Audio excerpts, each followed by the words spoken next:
Live any second, I think.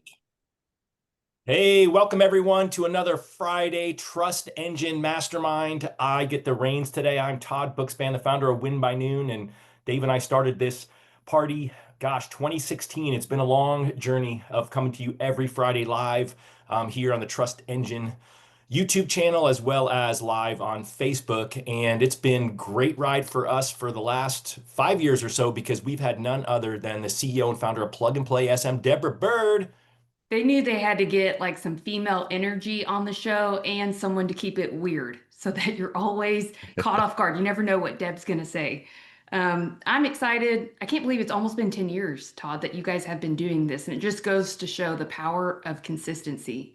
Because when I went back and looked at y'all's original, like I think it was August in the very early days on the YouTube channel, they were a little sus, like the lighting and the Little, a the lot. audio and like look how far we've evolved, guys. So you can do it too. Hang in there. But I'm going to pass it over to Sean because Sean's the one that introduced us to our special guest today. So Sean, I'll let you kind of intro and frame the call and tell everyone who Anthony is. Thank you, Deb. It's good to see you guys. Good to be here today. I'm super pumped. Anthony Young is the appraiser to the appraisers. He is the guy that speaks to every realtor and they literally hang on his every word. He's a good friend of mine and I'm just super, super excited for him to be here because it's never been more important. Like, I really think that if you're trying to be a relationship-driven loan officer and you're trying to create more realtor relationships, you should be hanging on every word that Anthony says today. Like if you're in your car driving right now and you can't take notes, pull over because it's going to be that good. And I use everything he says to create more relationships. So yeah, I mean, he is the value in value. So Anthony, dude, I'm so pumped to have you today. Oh, thank you. Thank you for having me. So great introduction as always, man. Can I just take you everywhere with me? Like between you and Deb, like just take you everywhere. I've asked like 1,000 times.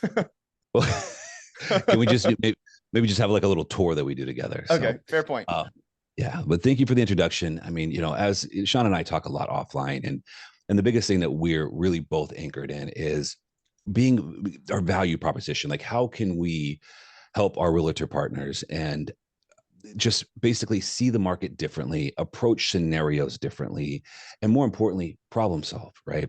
And so today we're going to talk about a few things, right, that I believe are the key issues that some people are seeing right now. Some people are going to start seeing as the interest rates start to drop and the market starts to go a little bit crazy.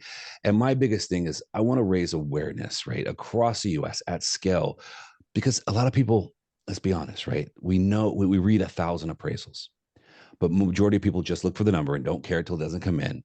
But when it doesn't come in, they do not know where to look. And I don't care if you've seen 1,000 appraisals. So that's what I want to do today is kind of show you some hot spots.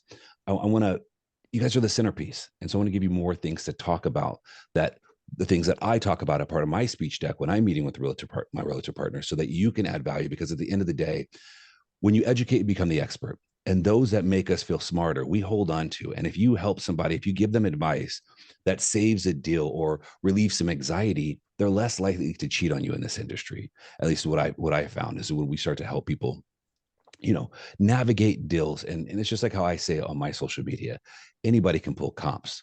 The true professionals engineer clarity, right? And that's the biggest thing, is that we need to engineer clarity because it's a shaky time, right? I think when I was in Texas a couple of weeks ago, I was like, hey, it's been like 1,128 days since the interest rate started going up crazy, and nobody thought it was going to last as long as it did, and it didn't. And we kept having the pump fakes, but really, what it comes down to right now is our realtor partners are stressed. They have anxiety behind deals. Some of them haven't had enough activity, and they don't know how to deal with the market we're in. And so I want to help you guys with that, guide them a little bit more. And so we're going to talk about before you even get to appraisal, right? When you guys are ready to write offers, I'm going to show you some different techniques that you can teach your realtor partners, but also things you can help them where you guys are starting to write offers. And then I'm going to jump and I'm going to show you some hot spots in the appraisal that I believe that you guys should look first. And sometimes it's not just when the value doesn't come in. Sometimes the value does come in, but it comes in lower than expected. And that's where, you know, we have realtor partners all the time that, you know, say, hey, you know what? I negotiated a crazy deal for you. You're walking into $50,000 of equity, this, that, and the other, right? And that got the consumer, the borrower, to sign on that piece of paper and basically sign their life away. And then when the appraisal comes in, the appraisal came in at purchase price, right? And that seems like that's cool. That's a great, good job. Appraiser, you came in at purchase price. But now our realtor partner has mud on their face because that consumer felt more comfortable about the situation because they thought they're walking into instant equity. And so these are the things inside of the appraisal report I want to show you guys so you guys can teach your realtor partners. Hey, you know what? Yes, the appraiser came in at value. However, this is how you read the report to see that the appraiser didn't make this adjustment or didn't make this adjustment or that adjustment. And had they, the property would have came in $50,000 over. See, too often real estate appraisers will come in at purchase price thinking they're doing a solid. And really, they're not here to hit the purchase price or come in low or come in high. The market is the market is the market. But too often appraisers don't want to argue with underwriting or explain themselves on why the value is higher. I know Sean had mentioned yesterday that he's getting a lot of appraisals that are coming in higher right now. I just saw before we jumped on here, I saw online too, and somebody else, oh, you know, appraisal came back $90,000 over asking price or purchase price. Everybody's excited about that, but there's something that people aren't looking at is that some of those times, yes, they got an amazing deal, slamming deal. Other times, what the appraiser didn't do is they didn't make the time adjustment to the comps to show what the market had done in real time. And that's a big issue. Fannie Mae put out a stat that said that 80% of appraisal reports that come in lack a time adjustment. We're going to get further into that. But if that adjustment had been there, we could, or the appraiser had actually read the market correctly, and that's what I want to show you guys how to do, then you could have advised the client like, hey, you know, even for your realtor approach, hey, talking to your borrower, hey, the market right now, it's slipping, but I can tell you on the long range of the history of real estate, nobody's ever lost money. But right now it's slipping. So don't be surprised if in 2 months, please don't panic if your neighbor sells for $10,000 lower than you. It's fluctuating. So I just want to show you guys that stuff. So let's start off with, before we even get to an offer, say you've got an agent, borrower that you guys have already pre-approved, right? And you guys have pre-approved them, let's just say to $1 million. The one thing that I found across the US is that our realtor partners don't take into consideration this one key metric that would change the anxiety levels, first of all, but the ability to not waste our clients' emotion. See, like, as you guys know, real estate is extremely emotional, and we waste some of their emotional piggy bank by having them write offers that they cannot compete with. Okay, so what I want you guys to start doing when you guys are pre-approved, you pre-approve that client for your realtor partner, I want you guys to start asking the real estate agent, hey, what's the list price to sales price ratio in the neighborhood that you guys are going to write in? And that is a key metric. What is the list price to sales price ratio? That is what we're asking for versus what we're getting in the market. Okay. Why is that important? That is important because let's say you're here in the Bay Area of California, and the neighborhood is selling 10% over list price. Well, if the client is approved up to $1 million, right, then that client shouldn't be looking at $1 million homes. They should be looking at $900,000 homes. Okay. That's the thing that keeps people from wasting their energy, because they've got to look at 900,000 so they can compete up. Or on the other side, if your realtor partner understands to look and study, and I'm not talking about the county list price sales price ratio. I'm not talking about the zip code. At worst case, we can do zip code, but not the town or the city, but the zip code and closer in, because that gives us a direction of how we also write our offers. Okay, what we're looking at. It also helps you say, hey, you know what? Well, if somebody's going to list a property, hey, you know what's the value that you're going to list at, or the value that you think the house is worth? Oh, I think it's $1 million. Okay, perfect. I advise you, based on the list price to sales price ratio, what is that in the market, to back that out of your value, and that's your list price. Because another key thing that I'm sure you guys have experienced when you guys are having those conversations with the agents is the market is extremely price sensitive right now. And if we don't list the property correctly, we can end up losing more value in the end by doing all the price improvements and price drops. Okay. I want to interrupt real quick because you've already touched on a bunch of things that inside and out. And like Michael Road just wrote a comment that I was waiting for, basically saying the appraisals for the lender, it's to make sure that we're lending at the right place. But our job as loan officers and I don't want you to be a loan officer anymore. I want you to become a mortgage advisor. If you're a mortgage advisor, our job is to make our real estate partners look good. So even though it appraised at the purchase price, if you understand how to explain, I'm not saying you should go and do a rebuttal or reconsideration to increase above and beyond, but if you can do what Anthony said and say, hey, buyer, just want you to know your value's in, everything's fine with your loan, but the appraiser typically appraises of what willing buyer, willing seller will sell or will transact for. And we match that price because they're looking at the contract. That being said, after reviewing the adjustments, this, that, like if you know the details, you could say your value is probably much higher than this. They're just doing it for the purpose of the loan and they've met that criteria. You don't have to go back and do a reconsideration, but you can make your real estate partners look really good by knowing more. And then Anthony said, ask your agents what the list price, sales price ratio is. You could call and say that. A lot of them aren't going to know. Like they're going to be like, yeah, no, they're not. What the heck is that? And that's where it's like, dang, my lender's smarter than I am. I should probably learn from him, or my actual lender, my current lender's never asked me that. Maybe I should consider using someone else. So all these little things that he's already touched on are absolute tactics that you can use to differentiate yourself if you apply what Anthony teaches us today. Yeah, absolutely. I agree with that. And when we're looking at that too, we're not just here for the bank. As an appraiser, and 95% of my work is in the private sector. But when we're looking even from the banking standpoint, I'm there to protect the bank, I'm there to protect the buyer, and I'm there to protect the seller, right? In those situations. And if I've done my job correctly, everything agrees. So yes, it is just for the collateral, but it's still, and I'm not saying don't go and rebuttal it, because let's be honest, if the deal is done, the deal is done. Like, let's not ruffle the feathers. But after the appraisal, if that buyer really wants an accurate appraisal, then they can have a conversation with the appraiser after. But if it came in at value and you know it was higher, I'm not advising. I'm not advising going and doing ROVs and delaying time and wasting stuff, right? Hey, Anthony, can you do one favor? Because you said 80% of appraisals don't have that time adjustment. Can you just sort of explain how that works to the loan officer who may not be familiar with that part of the appraisal? Yeah, and I'm actually going to go into that here in just a moment. Oh, cool. All right, never mind. Then you just stay right on track. Yeah, no, I'm going to, and that's the biggest thing, because I want you guys to be able to see that, because 80%, well, and this is how you can, again, add value. I look at you guys as the centerpiece to the transaction. Okay, you're the first one to find out if the appraisal is good. You're the first one to find out if the appraiser is bad. You're the first one the loan officer is crying to when the property's been sitting on the market. You are the centerpiece. And so we're definitely going to go over that, because I want you guys to see exactly what an appraiser should be doing. But you can also use this to help your realtor partners put together better list price, because 80% of appraisals lack a time adjustment. 100% of CMAs lack the time adjustment. And that right there is the number one reason for price reductions, price improvement, however you want to spin the ball.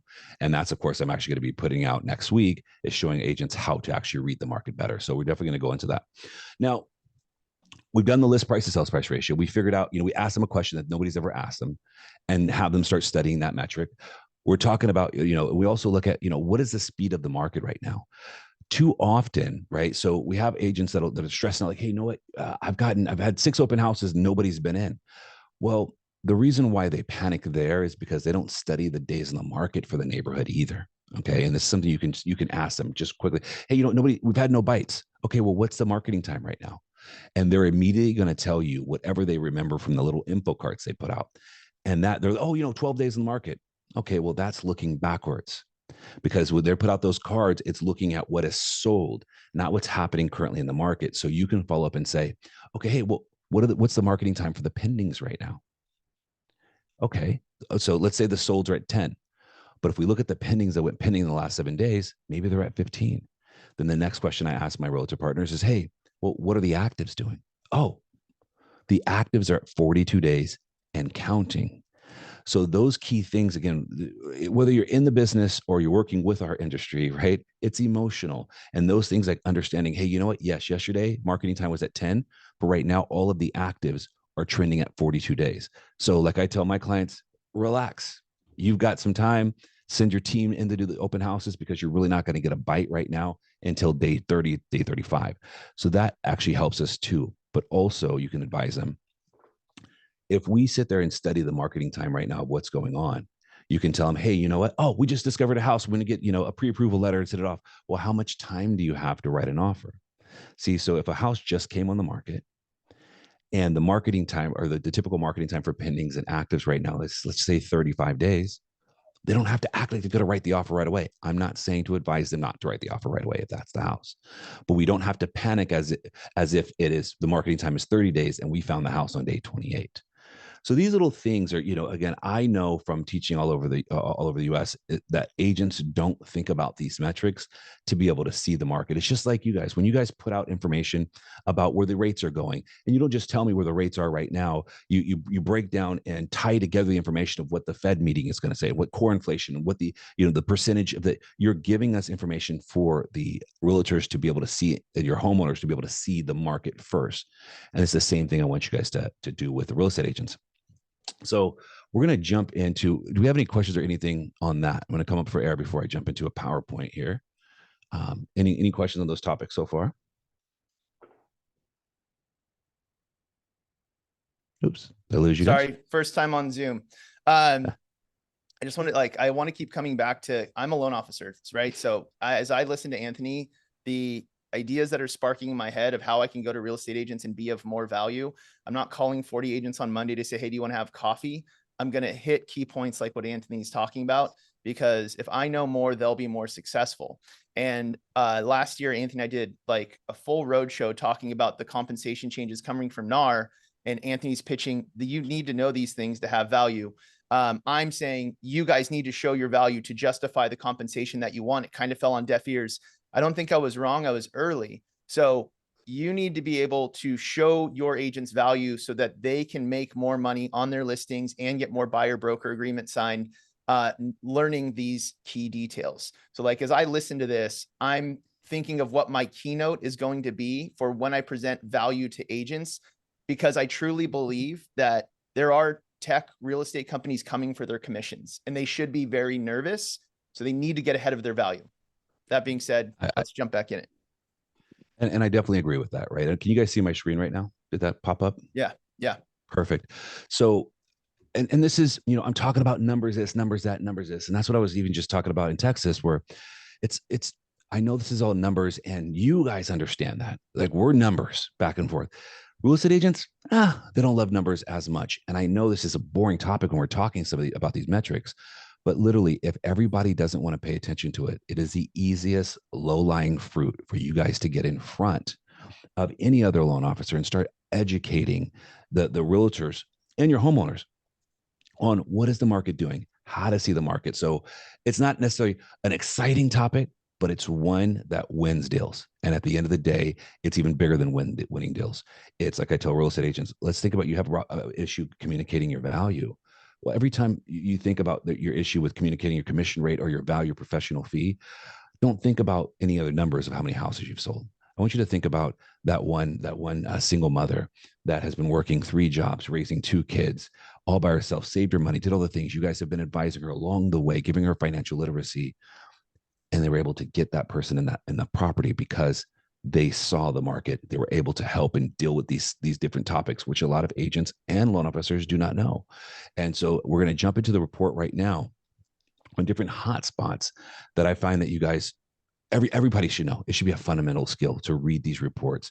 And like I said, most people don't care until it doesn't come in, but I want you guys to be able to see, because you're the first one when that appraisal comes in low, or you get the Tidewater, like we had a situation last night with a Tidewater out of Austin, Texas, that we consulted on, and we were able to get it all figured out. So I'm going to jump in here.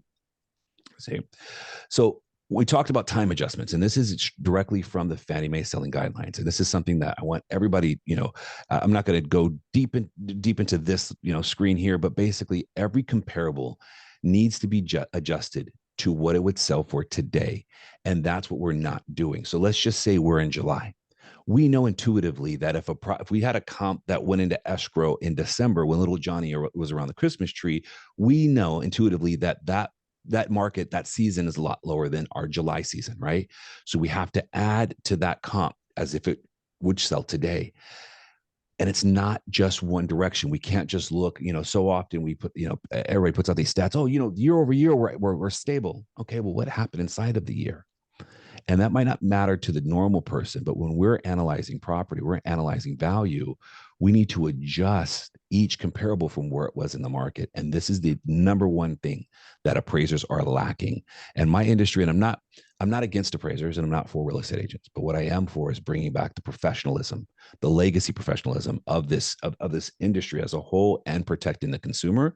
And so 80% of the appraisals that are coming into you guys are low level, right? So this is an example of it here. So let's just say you had a December sale. It was $500,000 in December. We need to, if the market increased, and I won't go too far into this. If you guys want, I've got an offering that I'll send out to you guys here after, but basically we can look at the median price changes in the neighborhood, because that's a question you can ask your realtor partners. Hey, you know what? I think I'm going to price it this. We could say, okay, well, what's the median price in the neighborhood? Oh, well, it was $1 million. Okay. Well, what was the median price in the neighborhood last month? Oh, it was 900,000. Okay. Well, that means that comp that sold last month, you need to add 10% to it to treat as if it sold today. And so that's how you help them become way more accurate. So this is an example here. If a property went into escrow in April, right? And when I say it's always the contract date, the escrow date, the reason why is the length of escrows can be different. So if a market's moving quickly and we had a 60-day escrow or something, we're leaving money on the table. So it's always the contract date to the date that the person is either setting up that list price or the appraisal. So if we had April sell at 540, say that market was a little bit superior today, we have to take 3% off it and would sell down at 523. And the same thing July. Remember, high sell 590. Okay, well, that market had peaked at that time. We need to take 11% off. And we started at a range of 500 to 590. But after we time adjust the comparables, and I'll go deeper into this a little bit, we can see they line up. That tells us what the true value of the house is. And when you guys learn this, but more importantly, you guys teach your realtor partners how to do techniques like time adjustments, that brings clarity and more accuracy, because there's a lot of times we could throw spaghetti at the wall. List price is a market test, and then we get a feedback loop. But let's talk about those times when there's not enough fat in the game, when there's not enough equity there, when it's somebody's exit property and they're leaving, they're leaving California because Deb put out a video of cowboys, doing her thing. And they're like, I'm out of here, but they only have so much money to live on. And their entire retirement is their house. Well, when they get that price wrong, that could be a year off of their, off of their money they can play with. Now, jumping to the appraisal report, you guys have all seen this before. Okay. Standard appraisal report, obviously redacted to protect the innocent or guilty, but we've got here. So every time an appraisal comes in, too often, both on the loan side and on a realtor partner side, when we rebuttal appraisals, they always try to pull information from outside of the appraisal instead of focusing on what the appraiser said inside of the appraisal. Okay. It is more credible to use our information against us because I have researched, I have analyzed, I've reconciled, and I put a number and I've certified that this information is true and accurate, and I'm in compliance and all the good things. But this is the thing. Nobody knows how to read this. So they don't see where the appraiser was wrong and in error. And the AMCs, you would think that they're there to protect. No, they are. And I'm not knocking AMCs. I just don't do that. I don't do that kind of work most of the time. But they're there and they're telling us, oh, you got to add 2 zeros on the end of the APN, or the borrower's name is wrong. I'm like, none of that stuff moves the needle. How come you're not making the appraiser be compliant and adjust the comps the way they were supposed to be adjusted? So first page of your appraisal report, and this is an example that I have in my course that I'm going to give you guys today. It says the appraiser said the market was increasing. This is your first place you always look, okay, in every appraisal report. So we're gonna log that. Appraiser said it's increasing. Then down here it said started to increase again. This is resulting in decreasing days on the market, multiple offers, so on and so forth. Okay, perfect. That's our snapshot. Now we're going to go to this next page. Everybody overlooks this. This is called a market conditions report, and it's in 98% of appraisals that come in for lending purposes. This is what the appraiser uses to say, hey, the market is going up, the market is going down. Really, this right here could tell us what the market is doing. So let's break this down. So basically, it shows the median change of the neighborhood of the comparable market from 7 to 12 months ago all the way up to today. So we see 7 to 12 months ago was $450,000 median price. Then it dropped down to 396. But wait, hold on. We popped up to 429. So, and in here we can see there's a lot of stuff that I'll show you guys in a little bit here, but the appraiser on that first page of the report stated the market was increasing. The appraiser here used additional information that showed the market is increasing. Okay. Well, if that was the case, then why is there no adjustment here? This is what everybody overlooks. The appraiser made an adjustment for comps that were in 2022, saying the market was superior then. So they took off $20,000 here. And for those who are, learning reports right now, the C is contract date. That's pending. That's when it went pending, the meeting of the minds. And the S is the sales date. Okay. We use the contract date. So the appraiser made an adjustment of $20,000 here, but he or she said the market was increasing. There should be a positive adjustment right here, and it's lacking that. So already the accuracy of this appraisal is off because we just showed in the last page that the market had been increasing. Here, they did the same thing. Let's go to the next page. We see right here, again, this property went into escrow 2 months prior to this appraisal. This appraisal was done in May of 23. This went in contract 2 months prior. Now, the data that I just showed you represented an 8.23% increase in the last 6 months. That means the appraiser should have adjusted, I think it was about 1.67% per month that this comp is old. So that means like 3.74% you should add to this price to show what it would sell for today. Does that make sense for you guys out there so far? Okay. Yeah. So the same thing here. Also, actives. So often a real appraiser will say, actives don't matter. Okay, well, Mr. and Mrs. Appraiser, if pendings and actives don't matter, then tell me why, when the market is shifting, the lender requires pendings and actives. Well, it's because pendings and actives show today's market. So if the pending and actives are lower than the solds, even without adjusting, the underwriter can look at that and say, oh, this market is declining. The investor can look at it and say, this market is declining. Well, on the page I showed you prior, right here, the market was actually selling 1% over. Okay. And then let me back up. Often appraisers will say listings don't matter. And then when a realtor partner comes and says, well, oh, here's the value, we're in contract, so on and so forth, the appraiser comes back and says, the value is not supported because the listings don't support it. It's like, well, which one is it? It's almost like how, back in the last recession where you couldn't get a loan modification. They wouldn't approve your loan modification, but they wouldn't approve for the short sale either. It's like, pick one, right? So we see this here. And then this is something that is an example of that, right? So too often people will quote year-over-year stats. And that's fine from a 50,000 foot view. It's not fine when you have your money on the line when it comes to valuing a property, right? So we can see a year ago, the value was the same as it was today. That's pretty clear. But think about this, my brokers, loan officers, and everybody on this. Majority of your bank appraisals have comps within the last 6 months. So if the appraiser cited year-over-year trends, they made no adjustments to the comps. And this is the reason why they came in low, because 6 months ago, they have comps from here, meaning each one of those comps need to be adjusted up to today's level. And when they lack that, that's the reason why the value came in low, right?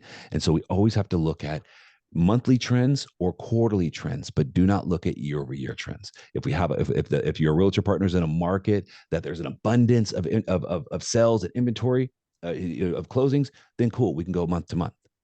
But worse, the better. If we can't do that and we don't have as much data, then we go quarter to quarter. The only time that we use year-over-year trends is for my clients that are in rural America. Okay, when you got 120 acres, one to two of those only transfer every year. So that's what you use year over year.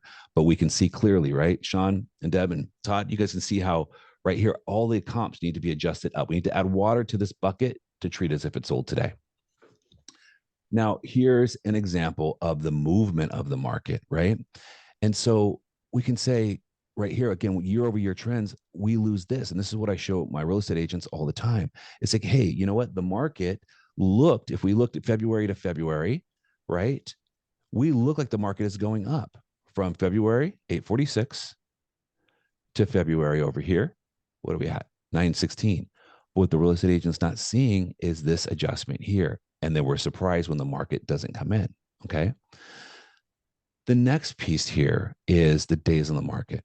Now, this is something that I would like, you guys can definitely educate, but this more importantly, even for you when you're reviewing an appraisal report, See, the appraiser here said on the market conditions addendum, remember that the marketing time is an average of 10 days or median of 10 days. So 10 days here, 7 to 12 months ago. Then 6 months ago, it was 21 days. But it's dropped down to 10. So all of these things go play together. Inventory levels, we can see right here. See right here. It went from 2 months of inventory down to a half a month.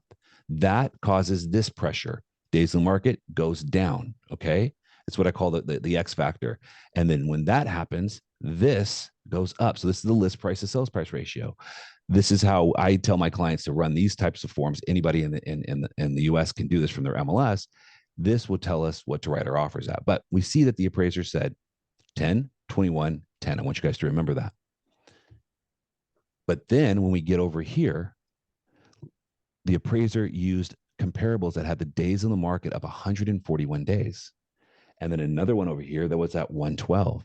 So this is a key red flag that those comps, one, shouldn't be in the report. Just like I can't use short sales or bank-owned properties in my appraisal unless they control the market. There are 60, 70% of the market is bank-owned. Now I can use bank-owned comps. But there is no reason for this appraiser to have used these higher days in the market marketing time, because that tells a story. What was wrong with the house? Was there foundation issues? Was it priced too high and it's selling too low? Did they become desperate? Were they catching a falling knife? Were there other things that kept happening with the property? And see, the problem here, as I want you guys to zoom into, is if an appraiser went and used this comp 5 and comp 2, if they use that to hang their value on, and the extended days in the market was because of something that made that property sell for lower, that is another reason why the value didn't come in. So again, this doesn't matter. I'm being very raw with you guys if we can. It doesn't matter when your appraisal comes in. But when it doesn't, we have to look at these places of where did the appraiser use comps that shouldn't have been there, okay? Anthony, Now, can I pause real quick on that? Absolutely. Because Paul had a good question. So he had a VA appraisal come in 300,000 low. And basically, let me get back to the notes. The real estate agent said the appraiser didn't consider the value of the income they would get from the ADU. And my response to that is the realtor's assumption of they're going to Airbnb this thing and make $100,000 a year, so we should add that into the value.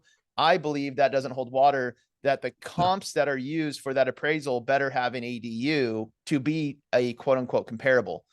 Am I right or wrong? Absolutely. But let's open that up a little bit more. Okay. Yeah.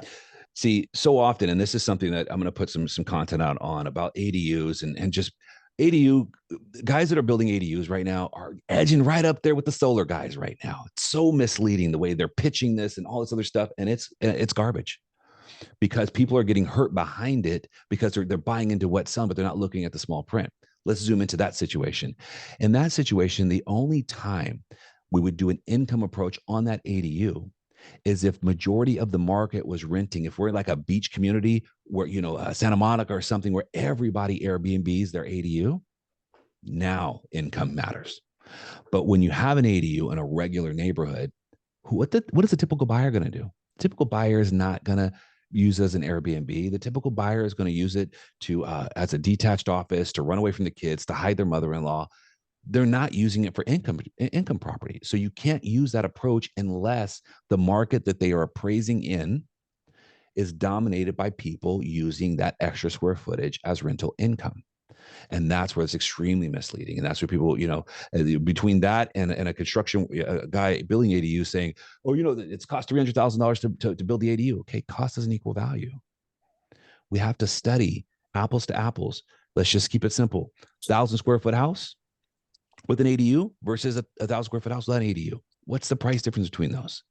That percentage is the reaction. It has nothing to do with the income part, because that's going to show up in that number. And another issue that I see with realtor partners and people that just maybe don't have perspective is different parts of the market carry different value for that ADU. Here's an example. Who's more likely to want to supplement the mortgage? The guy with the 1,000 square foot house and the 400 square foot ADU, or the guy with the 5,000 square foot house with the 500 square foot ADU, right? The guy with the smaller house. The guy that has the 5,000 square foot house is not saying, oh, I need to supplement my mortgage, or, hey, I could generate income. He's like, I'm going to hide the kids. My son can move out there. That could be a pool house. It could be a lobby. It could be a man cave. So we can't use the percentages from the smaller segment to represent what the bigger segment is doing. That's another key issue that we find out with ADUs. We have to separate the market. Who is a typical buyer in this market, and what are they paying for the ADU? An issue that you guys will run into is a lot of appraisers will say, oh, well, there's no value for the ADU. Okay, well how's that possible? Because 3 of my neighbors have ADUs. That means there's market adoption. Well, then the appraiser is a lot of times trying to live under lender guidelines. Well, comps inside of 6 months. The best comp didn't always sell in the last 6 months. The appraiser is supposed to go out and find, whether it's in the neighborhood, the zip code, the city, go find other ADUs and see what the percentage difference is paid. Again, grouping those together. I hope that answered that question for you on there. But in that situation, it was they were misled on what the value of the ADU is, because unless that neighborhood is a beach community or an area like Napa, or different vacation areas where everybody does the house hack, then we're not gonna look at it from an income producing approach. Okay, now So you're saying, so real quick, Anthony, on that one. So you're saying that really the answer is, what's an ADU worth? It depends. Because I think that at least in Arizona, where my team does most of the lending, a real estate agent thinks that ADU, if the house is worth $300 a foot and the ADU is built, decent, that they think the ADU is worth $300 a foot, and it's obviously not always the case. Yeah, and I'm glad you brought that up, Todd. Right. So here's another big problem that I see with our realtor partners, and then we get surprised in the 25th hour, and this is something you guys can head off before we even get to the problem. The moment so an ADU, first of all, it's not an ADU unless it can perform on its own, meaning kitchen and bathroom. Okay. That's what they call everything an ADU. Just because of windows and power doesn't mean it's an ADU. It has to perform independent of the house. The next key thing is that for the lending guidelines and ANSI measuring guidelines, I won't go into the standardized way of measuring. Let me back up. Too many agents are including the square footage of the ADU with the main house, and that's a problem. The moment that I walk outside to go into any other structure, it is no longer a part of the main house square footage. It has to be broken out. It's not a 3,000 square foot house. It's a 2,500 square foot house with a 500 square foot ADU. And that's where we see, because again, it's very rare that I've seen in the markets that I've studied that the homeowner carries the value that they place per foot of the main house and carries it all the way to the ADU. Some markets they do. Majority of the markets, it's here's the main house I'm willing to pay for $500,000, and I'm willing to pay 12% more for the ADU. It's not a consistent thing. So that's a big issue too.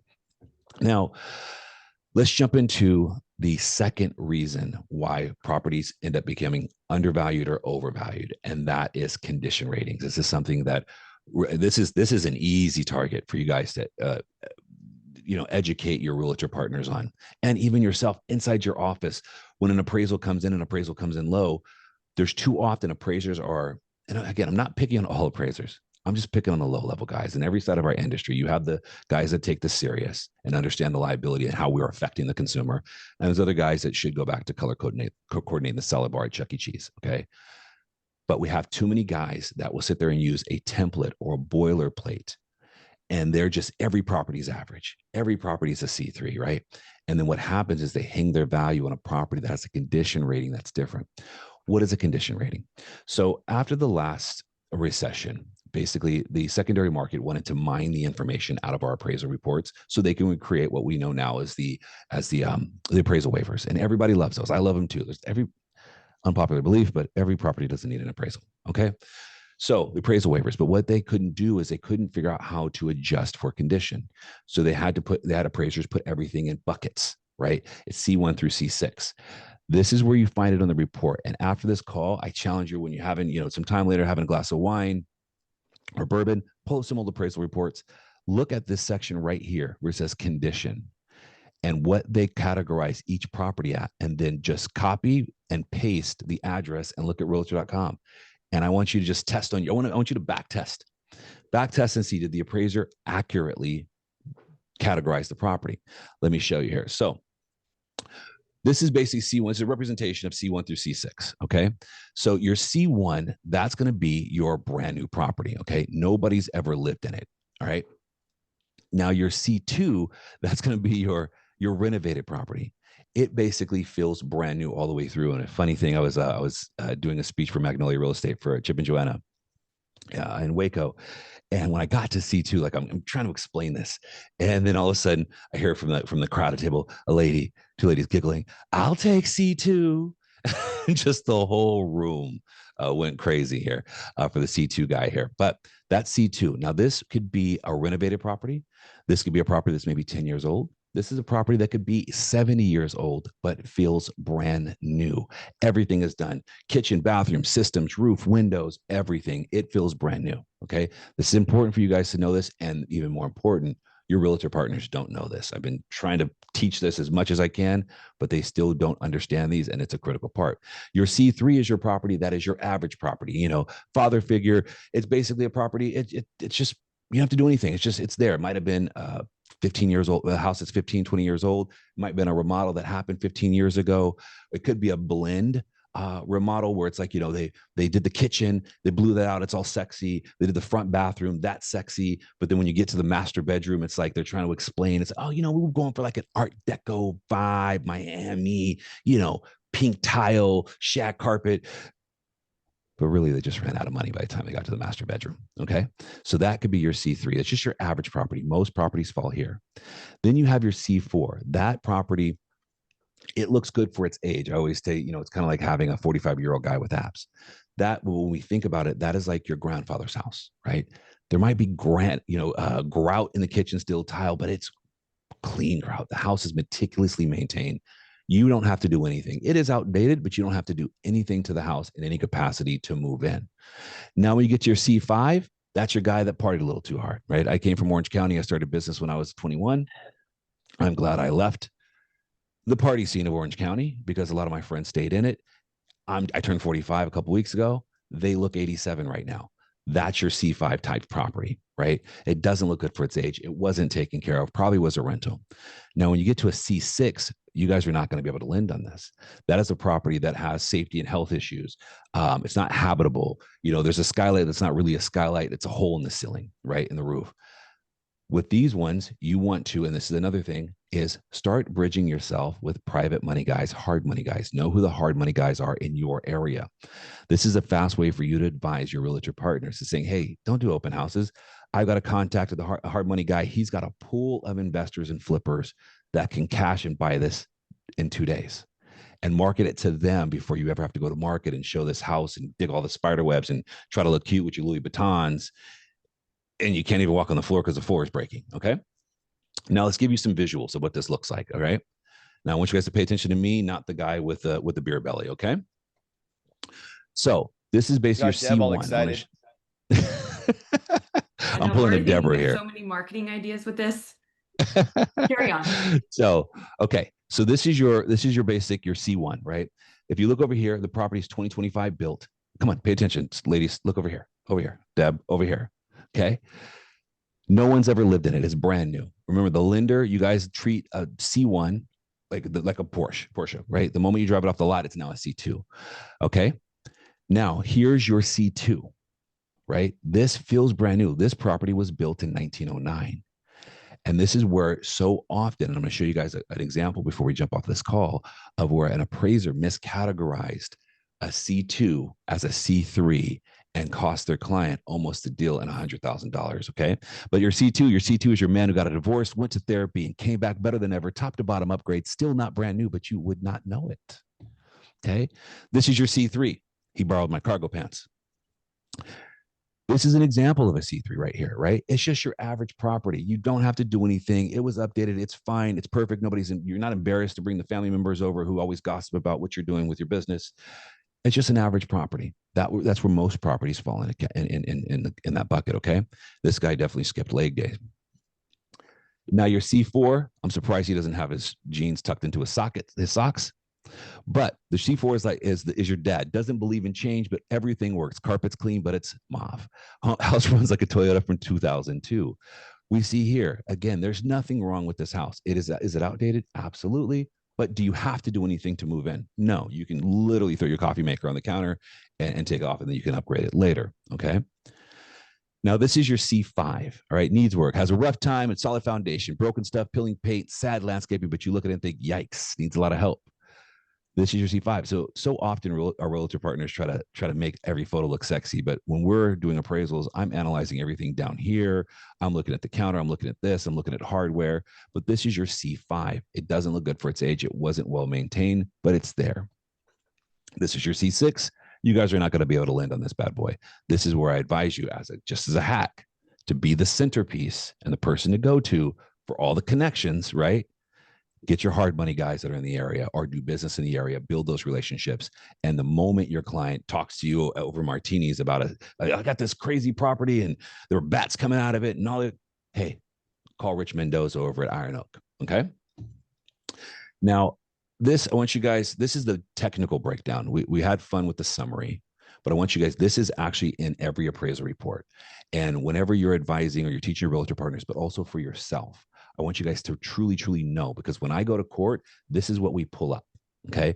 It's clear. This is straight from the secondary market of what a C1, a C2, a C3 is. I'm going to save your time. I'm not going to read every detail, but definitely watch this, print it down. If you guys want to message me on social media, then I can go ahead and send you a PDF of this, or I can get this out to you guys, Sean, Todd, Deb, Dave. We can get all that out to where you guys send out to all of your clients. Here's the breakdown of C3. Improvements are maintained, limited physical depreciation due to normal wear and tear. Some components, but not every building component, may have been updated. Okay.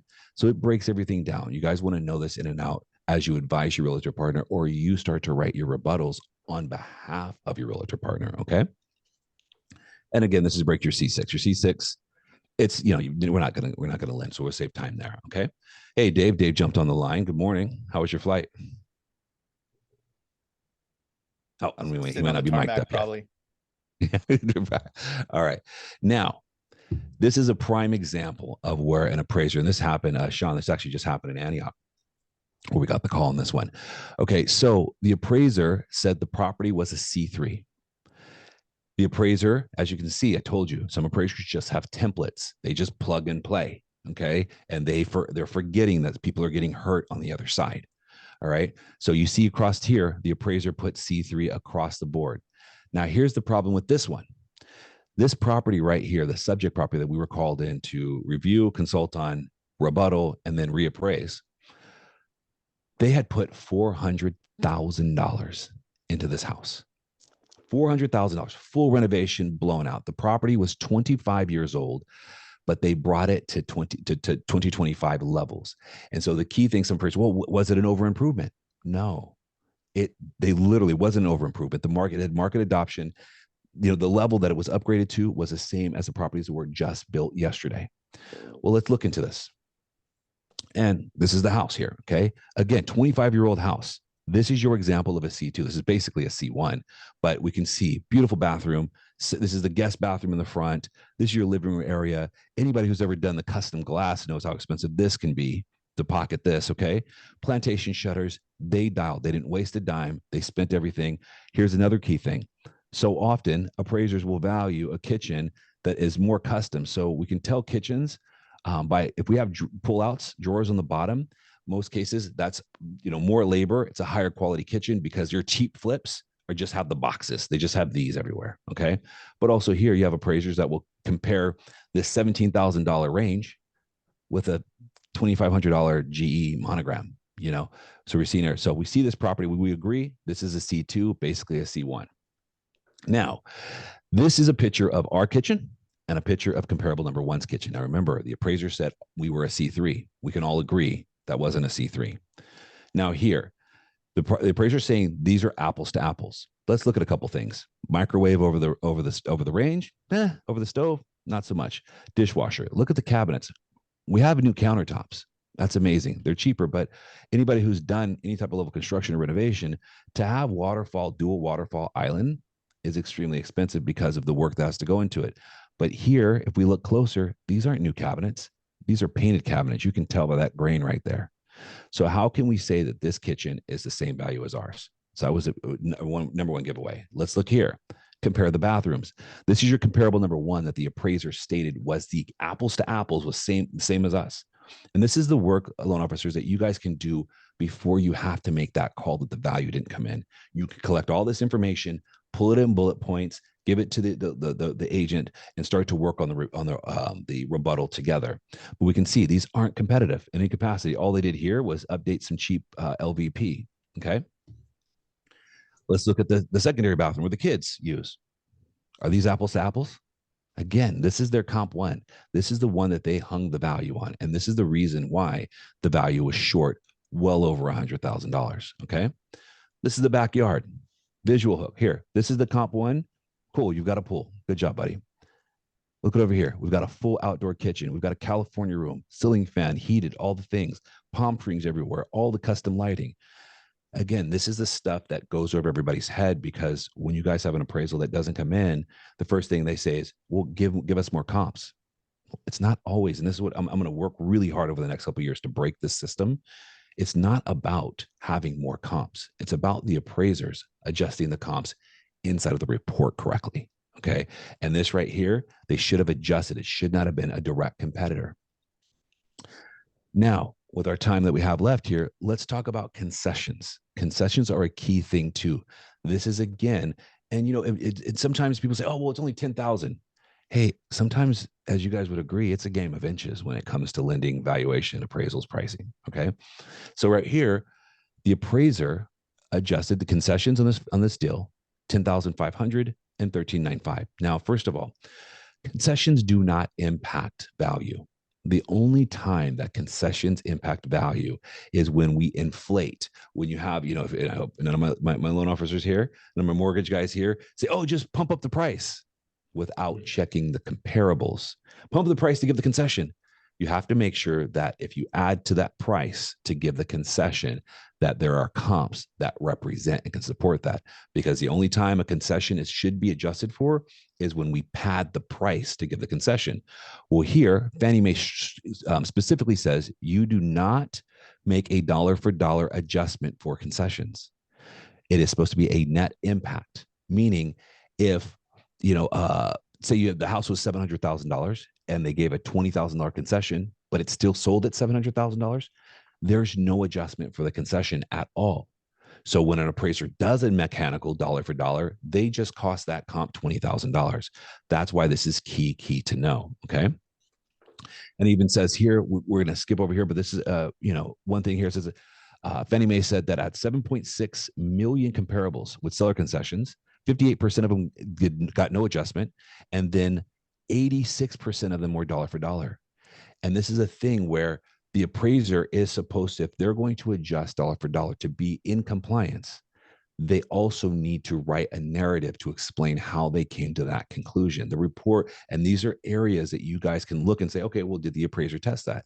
If the appraiser didn't test that, then you can sit there and say, okay, hey, you know what? Just curious, like, how do we figure out that value? And in my almost quarter century of doing this, the only time an appraiser gets upset or bothered when you ask, hey, what did you use to, you know, for that adjustment? The only time they get upset is when they didn't actually prove the adjustment. Okay. This is an example, our last example here of things that are hot spots in appraisals that real estate agents and loan officers miss when they're writing their rebuttals. In this situation, right, we had two comps. One was in Brentwood. The subject was in Brentwood, California. The other one was in Oakley. Well, the agent called me panicking. Hey, our value, you know, is short $15,000. Can you help me? I'm like, I'm driving, but here, I'll give you the techniques and things to look at. I cruise over the thing. I'm like, okay, do this, and that. Well, right here, first of all, there is no reason on a property like this. There's no acreage. It's 10,000 square feet, 6,700 square feet. Everything is normal about this property. First of all, there's no reason to have comps 3 and 4 miles away. But here's a bigger thing. Inside of this market, there was no reason to grab a comp from Oakley. But this is what happened. What I told her to do, I said, you test, and you can ask ChatGPT or Google, what is the median price of 94561, which is Oakley, and what is the median price of 94513? We can see right here that median price was 17% lower than where our subject was located. This is key for you guys to start looking into the report and using that information. Now, granted, let's do a quick exercise. If we were to add that 17% Two, comparable number three, that property would have sold for $603,000 if they were located in Brentwood. Now look at the Brentwood comp. It was 625. You see how that tightens up that gap? So these are things when you guys see appraisers using comps from outside of the area or a different zip code or a different city, I want you to test to say, hey, is there a difference in there? Do you have any questions on that so far, Sean or anybody? No, I think it's awesome. I think the big key here, Anthony, is help us with before everyone has to jump here at the end of the hour with how you can serve them and their agents. Like, let's make this about you for a minute and let's make sure that we're promoting your services. Because I want you to be, first off, I want to, thank you because you just gave people here knowledge that they needed to be better in this, right? Sean started off, we don't want you to be loan officers, we want you to be mortgage advisors. So you upped everyone's game here who's paying attention, whether they're watching this live or watching the video. But let's also make sure that we share you as a resource, because I know I've reached out to you in the past as a resource for my team when we had an appraisal challenge. And so let's make sure the community knows how they can get in touch with you, and then what are those services that you offer that'll continue to make them better and help them close more transactions. I'm always getting calls throughout the U.S. on different pricing scenarios. If you guys have a scenario that you're going through, or you've got one of your realtor partners, definitely reach out to me. You can go. My Instagram is Anthony_Young_appraiser. Okay, and I challenge you guys to go there today because this morning I just posted how to read a report. It's an hour and 12-minute breakdown that it just breaks down every single area and gives you techniques, gives you what the appraiser is supposed to do. That is on my Instagram right now, but that's how you go and find me. I'm posting stuff constantly. I have a lot of my realtor partners or my loan officers that will have the realtor partners come follow me. We have courses and stuff that are out to help agents price and list and understand appraisals better. That's something where I have a lot of the mortgage industry that they actually buy that as gifts for the realtor partners as a value add, but they're also watch it themselves so they can continue to be a strategist. So if across the US, if you need me, just message me on Instagram and I'll, try to find a scenario or I'll answer that question and give you advice that you can, again, help your realtor partners feel smarter. And once you educate them, they're less likely to go everywhere because they want the person that can help them win the deal. Love that. Love that. And I'm super grateful for the help that you've given me in the past. Don't all forget to, those of you who aren't members of Modern Mortgage IQ, you can get a free trial. Just go to modernmortgageiq.com. You can watch Anthony's presentation that he did back in the Modern Mortgage Summit in 2024, along with all the other content there. Hey, Sean, help me put a bow on this for everyone who's listening. Yeah. Basically, if you're watching this live, it's a lot of information at once. Watch it again, take notes, figure out how you want to present this. And not only to get more deals done, right? We know how to save deals more so now than we ever did before with what we learned today. But now that you know how to do that, how do you show real estate agents that? And one thing I wanted to touch on, that last appraisal that Anthony was showing where the comps are like 4 miles out, 3 miles out, Brentwood versus Oakley. I mean, that's my market. I'm like, this is a trash appraisal. You can just already tell. I think it's important that we start asking appraiser or real estate agents to pay attention to where their bad appraisals are coming from. Is it consistent with lenders? Because we are the biggest variable in the transaction, including the appraisal. Your real estate partners, if they're choosing a company that constantly has bad appraisers going out, that could be a big win or like opening door for you if you use it right. But that's, Anthony does, like, follow his Instagram. You'll get a lot out of it. Share those videos with your real estate agents. Just forwarding his videos to real estate agents on Instagram will get you more engagement from agents you want to work with. Like, we need to simplify what we do. It's like, this isn't complicated, but there's just too much value to not share here.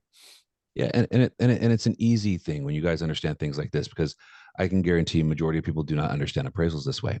And that also helps too. So I love that you bring that up about where did the bad appraisals come from?